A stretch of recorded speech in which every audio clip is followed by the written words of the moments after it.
దేశం గొప్ప ఆర్థిక సంస్కర్తను కోల్పోయిందని కాంగ్రెస్ పార్టీ నగర అధ్యక్షులు చెక్కా నౌకరాజు పేర్కొన్నారు. కాకినాడలోని జిల్లా కాంగ్రెస్ పార్టీ కార్యాలయంలో దేశ మాజీ ప్రధాని మన్మోహన్ సింగ్ అస్తమయం కావడం పట్ల కాంగ్రెస్ పార్టీ శ్రేణులు మన్మోహన్ సింగ్ చిత్రపటానికి పూలమాలలు వేసి ఘన నివాళులర్పించారు. ఈ సందర్భంగా పార్టీ నగర అధ్యక్షులు చెక్కా నౌకరాజు మాట్లాడుతూ దేశం గొప్ప ఆర్థిక సంస్కర్తను కోల్పోయిందని అన్నారు. ఆధార్ ఉపాధి హామీ సహా అనేక పథకాలు తెచ్చిన ఘనత మన్మోహన్ సింగ్ కు దక్కుతుందని అన్నారు. దూరదృష్టితో ఆర్థిక సంస్కరణలు తీసుకుని వచ్చారని ఆయన చెప్పారు. కాంగ్రెస్ పార్టీ నాయకులు పోలిశెట్టి శ్రీనివాసరావు మాట్లాడుతూ మాజీ ప్రధాని మన్మోహన్ సింగ్ పివి నరసింహారావు ప్రధానిగా ఉండగా ఆయన కేబినెట్లో ఆర్థిక మంత్రిగా పనిచేసి దేశానికి అనేక సంస్కరణలు తీసుకుని వచ్చారని అన్నారు. కార్యక్రమంలో పార్టీ నాయకులు పబ్బినేడు కృష్ణ, బసా బలరాము, షేర్ వీరబాబు, రాంబాబు, ఆదినారాయణ తదితరులు పాల్గొన్నారు. మాజీ ప్రధానమంత్రి డాక్టర్ మన్మోహన్ సింగ్ గారు కాలం చేయడం భారతదేశానికి చాలా దురదృష్టకరం.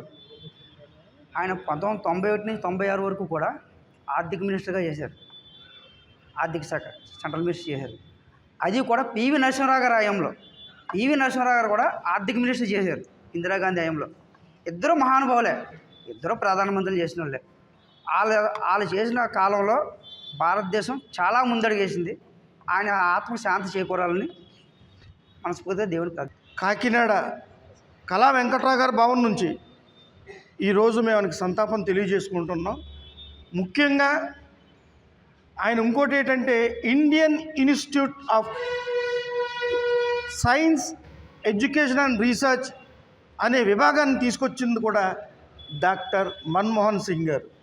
అందుకు మనం ప్రత్యేకంగా ఇలాంటి నేతలందరూ ఒక కాంగ్రెస్ పార్టీలో అంకిత భావాలతో పనిచేస్తూ దేశానికి అనేక సేవలు చేసుకుంటూ కాంగ్రెస్ పార్టీలో వీళ్ళొక తారలై నింగికి వెళ్తారు. దానికి మన కాంగ్రెస్ పార్టీలో ఉన్న దిగ్గజాలందరూ ఒక్కొక్క మంచి దేశానికి స్వార్థానికి కాకుండా దేశానికి ఉపయోగపడి ఈ రీతిలో చేస్తారు. అదే కాంగ్రెస్ ప్రభుత్వం.